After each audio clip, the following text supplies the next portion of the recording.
আসসালামু আলাইকুম। আশা করি তোমরা সবাই ভালো আছো। আমি আলহামদুলিল্লাহ তোমাদের দয়ায় ভালো আছি। তো আজকে আমাদের সাধারণ জ্ঞান ক্লাসের অষ্টম ক্লাস। যারা বিগত 7 দিনে ক্লাস দেখোনি, আমি অনুরোধ করব তোমরা আগে প্রথমে 7 দিন আগের যে ক্লাসগুলো আছে, অর্থাৎ যে 7টি ক্লাস আছে এই 7টি ক্লাস দেখে নেবে, তারপর আমাদের এই অষ্টম ক্লাসটা করবে। তো ক্লাস শুরুর আগে আমি একটু আমাদের অক্টোপাস 3.0 সম্পর্কে একটু বলবো। এই কোর্সটি যদি অনেক দিন হয়েছে, ইতিমধ্যে লঞ্চ হয়েছে এবং এখানে নিয়মিত ক্লাস হচ্ছে। এটি হচ্ছে সেকেন্ড টাইম আর মেরিন অ্যাডমিশনের একটি কোর্স। তো যারা এখন ভর্তি হতে চাও অবশ্যই আমাদের সাথে এই নাম্বারে যোগাযোগ করে ভর্তি হয়ে নিতে পারো।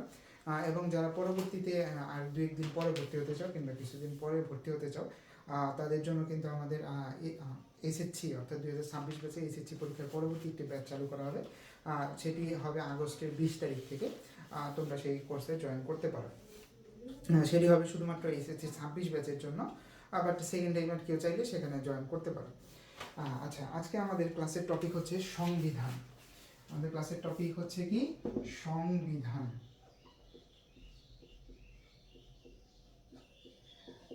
আচ্ছা, সবার প্রথম সংবিধান জিনিসটা কি?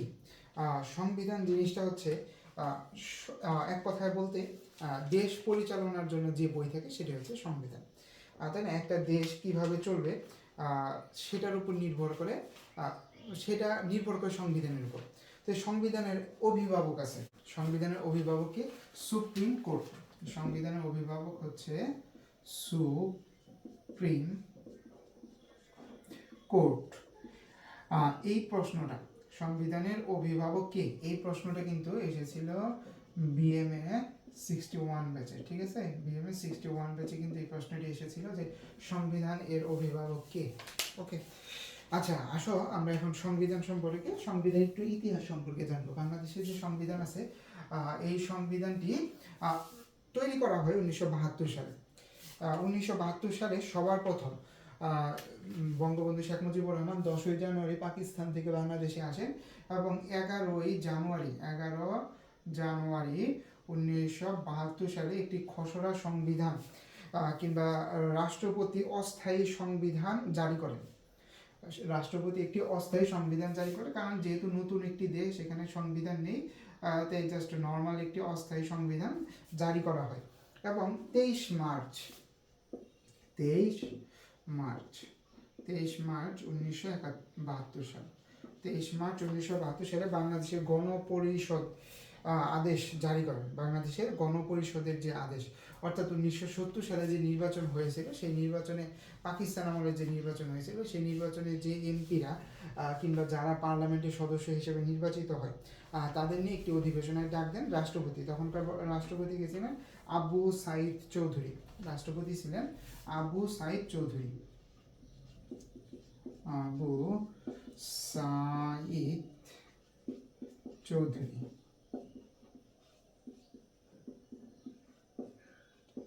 আবু সাইদ চৌধুরী কি করেন? আবু সাইদ চৌধুরী 1972 সালের 23 মার্চ বাংলাদেশ গণপরিষদ আদেশ, বাংলাদেশ গণপরিষদ আদেশ, তখন কিন্তু সংসদ ছিল না। আমরা জানি সংসদ কত সালে তৈরি হয়েছিল? 82 সালে। তখন আর এটাকে সংসদ বলা হয়েছে না, তখন কি বলতো? গণপরিষদ।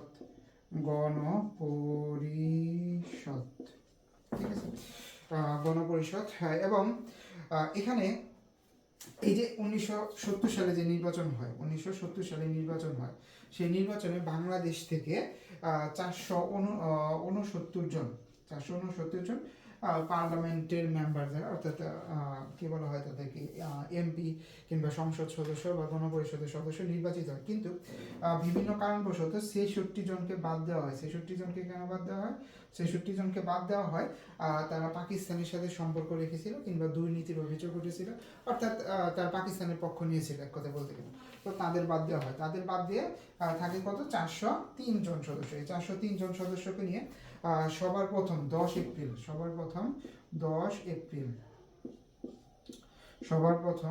এপ্রিল অধিবেশন বসে। কতজনকে নিয়ে? 403 জনকে নিয়ে 10 এপ্রিল এই মানে অধিবেশনটা বসে। তারপর খসড়া সংবিধান, এই যে 10 এপ্রিল হলো, তখন থেকে কিন্তু সংবিধান তৈরির জন্য কাজ চলতেছিল, কারণ একটা দেশের সংবিধান অর্থাৎ একটা দেশ কিভাবে চলবে সেটা সংবিধান কিন্তু এত কম সময়ের ভেতরে তৈরি করা সম্ভব নয়। সেজন্য সংবিধান তৈরির কাজ শুরু হয় 10 এপ্রিল থেকে। পরবর্তীতে খসড়া সংবিধান অর্থাৎ ধরো যে আমি যে এটা একটা খসড়া নোটবুক, তাই না, এটা কিন্তু আমাদের বই না, এটা একটা খসড়া নোটবুক। এখানে কি হয়েছে যে আমি যা যা তোমাদের পড়ানো লাগবে সেই জিনিসগুলোকে লিখছি। তারপরে কেউ একজন এটাকে চেক করছে, আমাদের মডারেটররা চেক করছে যে হ্যাঁ তথ্যগুলো সঠিক আছে কিনা, কারণ আমরা তো বিভিন্ন বই ইন্টারনেট থেকে তথ্যগুলো নিই, তো রিচেক করতে হয়। আমি যখন রিচেক করতে যাবো তখন হবে কি আমি যে সোর্স থেকে নিছি সেই সোর্স থেকে কিন্তু আমরা তথ্যগুলো আবার দেখবো যে হ্যাঁ ঠিক আছে নাকি ভুল আছে, সেই জন্য অন্য কেউ একজন চেক করে। তো সেমভাবে খসড়া সংবিধানে একজন লিখে সেরে 12 অক্টোবর, কত তারিখ, 12 অক্টোবর 12 অক্টোবর সংসদে এই খসড়া সংবিধান নিয়ে আসে।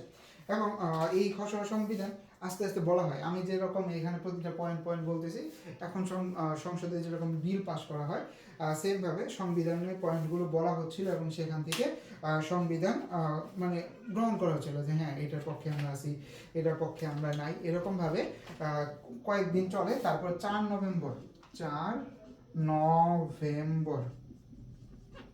নভেম্বর এই সংবিধানটাকে মানে স্থায়ীভাবে গ্রহণ করা হয় যে হ্যাঁ এবার ঠিক আছে।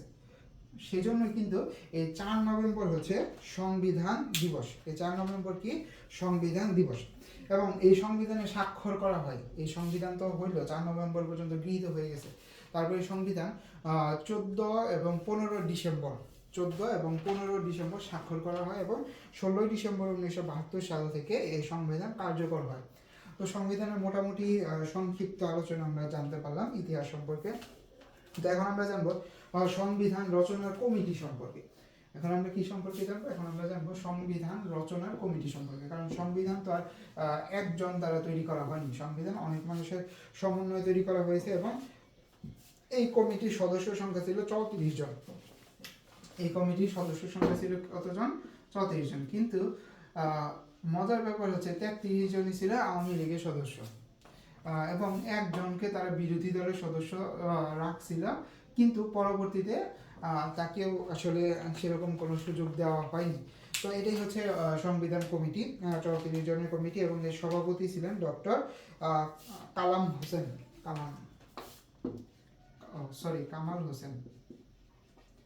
ডক্টর কামাল হোসেন কে তোমরা হয়তো বা চিনবে। 2018 সালে যে নির্বাচন হয়েছিল সেই নির্বাচনে একটি জোট তৈরি করা হয়, বিএনপি, জামাত ইসলাম সহ অনেকগুলো জোট তৈরি করা হয় এবং তার সভাপতি ছিল ডক্টর কামাল হোসেন। তিনি ছিলেন সংবিধান যে লেখক কমিটি তার সদস্য মানে সভাপতি।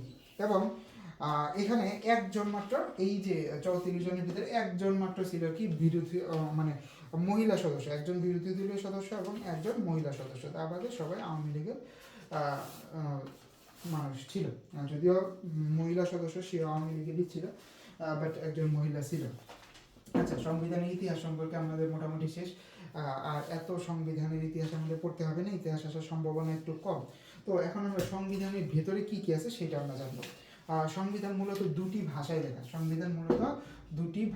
লেখা। একটি হচ্ছে বাংলা আর একটি হচ্ছে ইংরেজি। সংবিধান দুটি ভাষায় লেখা এবং সংবিধানের মূলনীতি হচ্ছে 4টি। সংবিধানের মূলনীতি কয়টি? সংবিধানের মূলনীতি হচ্ছে 4টি, যদিও এই 4টি মূলনীতির ভেতরে 3টি মূলনীতি পরে পরিবর্তন করা হয়। 3টি মূলনীতি পরে পরিবর্তন করা হয়। তারপরে মৌলিক নীতি 4টি হচ্ছে মূলনীতি। আর মৌলিক নীতি কয়টি? মৌলিক নীতি হচ্ছে 7টি। তারপরে তফসিল সংবিধানের তফসিল কতগুলো? সংবিধানের তফসিল হচ্ছে 7টি। তারপরে অধ্যায় কতগুলো? অধ্যায় হচ্ছে 11টি। অধ্যায় কতগুলো? 11টি। এই অধ্যায়ের ভিতরে কিন্তু আবার অনেকগুলো পার্ট আছে, তাই না? অধ্যায়ের ভিতরে আবার অনেকগুলো পার্ট আছে এবং এ পর্যন্ত সংবিধান 17 বার সংশোধন করা হয়। সংবিধান 17 বার সংশোধন করা হয়ে থাকে এবং এই সংবিধানটি কিন্তু হাতে লেখা সংবিধান। এই সংবিধানটি হচ্ছে কি আচ্ছা, অধ্যায়ত এবং অনুচ্ছেদ হচ্ছে 153টি। অনুচ্ছেদ কতটি? 153টি। তো এই সংবিধানটা হাতে লেখা সংবিধান এবং এই সংবিধানের পৃষ্ঠার সংখ্যা হচ্ছে 93 পৃষ্ঠা। সংবিধানের পৃষ্ঠা হচ্ছে কত? 93 পৃষ্ঠা এবং স্বাক্ষর সহ, ঠিক আছে, অনেকগুলো স্বাক্ষর তো হয়, স্বাক্ষর সহ এই সংবিধানের সংখ্যা হচ্ছে 108টি। তো এই যে মূলনীতি আমরা পড়লাম, মূলনীতি 4টি, এই মূলনীতি 4টি কিন্তু মেজর জিয়াউর রহমান যখন প্রেসিডেন্ট ছিলেন তখন কিন্তু এটি চেঞ্জ করা হয়। কি কি চেঞ্জ করা হয়? সবার প্রথম আমাদের মূলনীতি ছিল কি? ধর্মনিরপেক্ষতা। সবার প্রথম আমাদের মূলনীতি, আমরা লিখবো না যেহেতু এটা বড় প্রশ্ন, সবার প্রথম মূলনীতি ছিল ধর্মনিরপেক্ষতা এবং তাকে চেঞ্জ করা হয়, ধর্মনিরপেক্ষতাকে চেঞ্জ করা হয় এবং সেখানে দেওয়া হয়ে থাকে যে সর্বশক্তিমান আল্লাহ তাআলার উপর ভরসা। তারপরে কি ছিল? বাঙালি দ্বিতীয় মূলনীতি ছিল, আমরা জাস্ট বলে লিখি, এটা হচ্ছিল কি? ধর্মনিরপেক্ষতা। ধর্মনিরপেক্ষতা, ধর্মনিরপেক্ষতা। আর এটা কি ছিল? বাঙালি। বাঙালি বলতে কি বোঝায় জানো? বাঙালি বলতে বোঝায় যারা বাংলা ভাষায় কথা বলে। বাঙালি বলতে বোঝায় যারা বাংলা ভাষায় কথা বলে, কিন্তু পরে এই বাঙালিটা চেঞ্জ করে কি দেওয়া হয় জানো? বাংলাদেশি জাতীয়তাবাদ। বাংলাদেশি জাতীয়তাবাদ তার মানে কি? আগে যারা বাংলায় কথা বলতো তারাই এই সংবিধানের আওতাভুক্ত। এতে সমস্যা হতো কি? কলকাতার মানুষজন কিন্তু বাংলায় কথা বলে, তাদের অ্যাকসেন্ট আলাদা কিন্তু তারা তো বাংলায় কথা বলে, তাদেরকেও তখন এই সংবিধানের মধ্যে কিছুটা হয়ে যেত। তারপরে কি দেওয়া হলো? বাংলাদেশের জাতীয়তাবাদ। বাংলাদেশি জাতীয়তাবাদ মানে কি? বাংলাদেশের নাগরিক যারা তাদের উপরে হবে। তারপরে 3 নাম্বার জিনিস যা পরিবর্তন করা হয়নি, 3 নাম্বার জিনিস কি? গণতন্ত্র। 3 নাম্বার জিনিস হচ্ছে গণতন্ত্র, এর পরিবর্তন করা হয়নি, গণতন্ত্রই আছে। তারপরে আরেকটা আছে কি? 4 নাম্বার ছিল কি? সমাজতন্ত্র। 4 নাম্বার ছিল সমাজতন্ত্র। সমাজতন্ত্রকে সম্পূর্ণভাবে বিলুপ্ত করা হয়, সমাজতন্ত্রকে সম্পূর্ণভাবে বিলুপ্ত করা হয় এবং সেখানে দেওয়া হয় অর্থনৈতিক এবং সামাজিক ন্যায় বিচারের অর্থে সমাজতন্ত্র। অর্থনৈতিক এবং সামাজিক ন্যায় বিচারের অর্থে সমাজতন্ত্র, অর্থাৎ সমাজতন্ত্রটা পুরোপুরি এর ধারণাটা চেঞ্জ করে দেওয়া হয়। তো এটা বিস্তারিত আলোচনা করতে হবে সমাজতন্ত্র কি এবং অর্থনৈতিক এবং সামাজিক ন্যায় বিচারের পক্ষে সমাজতন্ত্র, এই দুইটা জিনিসের সম্পর্কে আমাদের একটু বিস্তারিত আলোচনা করতে হবে, কিন্তু যেহেতু আমাদের এত বিস্তারিত প্রয়োজন নেই, আমরা আর এত গভীরে যাব না, আমাদের হাতে সময় খুবই কম, আমরা সেই হিসেবে পড়ব। আচ্ছা, এখন আসি আমরা সংবিধান যেহেতু হলো, তো সংবিধানের কিছু জিনিসের উপর খুব গভীরভাবে গুরুত্ব দেওয়া হয়েছে। সংবিধান কিছু জিনিসের উপর খুব গভীরভাবে গুরুত্ব দেওয়া হয়েছে, সেটি হচ্ছে যে কার পদমর্যাদা কি, কার পদমর্যাদা কি এবং কে কার অধীনস্থ থাকবে। যেমন রাষ্ট্রপতি, যেমন কি? রাষ্ট্রপতির পদমর্যাদা হচ্ছে সবচাইতে বেশি, রাষ্ট্রপতির পদমর্যাদা সবচাইতে বেশি, তাই না? তো রাষ্ট্রপতির কাছ থেকে কে কে শপথ গ্রহণ করবে? রাষ্ট্রপতির কাছ থেকে 3 পর্যায়ের মানুষ শপথ গ্রহণ করবে। এক হচ্ছে প্রধানমন্ত্রী এবং সকল সংসদ সদস্য এবং মন্ত্রীরা। কে কে? মন্ত্রী, প্রধানমন্ত্রী সহ, তো মন্ত্রীর মধ্যেই পড়ে, তাই না? প্রধানমন্ত্রী ও মন্ত্রী, মন্ত্রী পরিষদের যে সদস্য আছে তারাও মন্ত্রী, তো সকল মন্ত্রী। তারপরে কি? স্পিকার, সংসদের নেতা, স্পিকার মানে সংসদ পরিচালনা যে করে স্পিকার, সে কার কাছ থেকে শপথ গ্রহণ করবে? রাষ্ট্রপতির কাছ থেকে, ঠিক আছে? তারপরে লাস্ট কে গ্রহণ করবে? বিচারপতি, শুধুমাত্র প্রধান বিচারপতি। কে? প্রধান বিচারপতি। এই যে কয়েকজনের নাম বললাম, এরা কিন্তু শুধু শপথ গ্রহণ করবে, তাদের কিন্তু অন্য কোনো কাজ নেই। তারপরে প্রধান বিচারপতির কাছ থেকে কিন্তু আবার অনেকেই শপথ গ্রহণ করে। প্রধান বিচারপতির কাছ থেকে কে কে শপথ গ্রহণ করে সেটা যদি আমরা দেখি, নির্বাচন কমিশনার, নির্বাচন কমিশনার, নির্বাচন কমিশনার, নির্বাচন কমিশনার। তারপরে কে গ্রহণ করে? পিএসসি চেয়ারম্যান, পিএসসি চেয়ারম্যান ও সদস্য, পিসিএস কি? পিসিএস হচ্ছে যারা এই যে যার আন্ডারে বিসিএস পরীক্ষা হয়, যার আন্ডারে সরকারি যত পরীক্ষা হয় সেটা হচ্ছে পিসিএস। তারপরে মহা হিসাব নিরীক্ষক। তো প্রধান বিচারকের কাছে কে কে মানে শপথ গ্রহণ করে?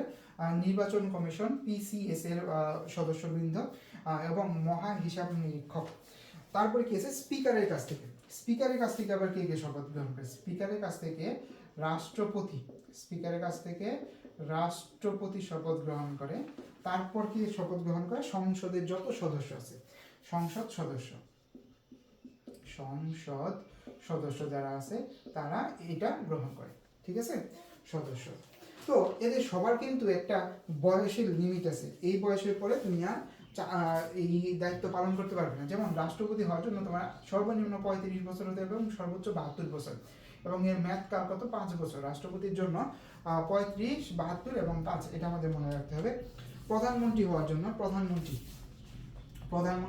তোমাকে সর্বনিম্ন 25 বছর বয়স হতে হবে, প্রধানমন্ত্রীর জন্য সর্বনিম্ন 25 বছর। এমপির জন্য সংসদ সদস্যের জন্য কত বছর? 25 বছর। তারপরে বিচারপতি যারা, বিচারপতি হওয়ার জন্য নির্দিষ্ট কোনো বয়স নেই, কিন্তু বিচারপতি যদি 67 বছর পার করে ফেলে তারপরে সে বিচারপতির দায়িত্ব পালন করতে পারবে না। তো সংবিধান সম্পর্কে আমি মনে করি এতটুকু জিনিস যদি আমরা একটু পড়ি এবং একটু জিনিস যদি গুছিয়ে লিখতে পারি, তাহলে আমাদের আর অতিরিক্ত কোনো কিছু পড়ার প্রয়োজন পড়বে না ইনশাল্লাহ। তো অবশ্যই তোমরা এটার নোট খাতা বানাবে, এবং যদি কেউ আমাদের কোর্সে জয়েন করতে চাও খুব শীঘ্রই জয়েন করে ফেলবে। সবাইকে ধন্যবাদ। আসসালামু আলাইকুম।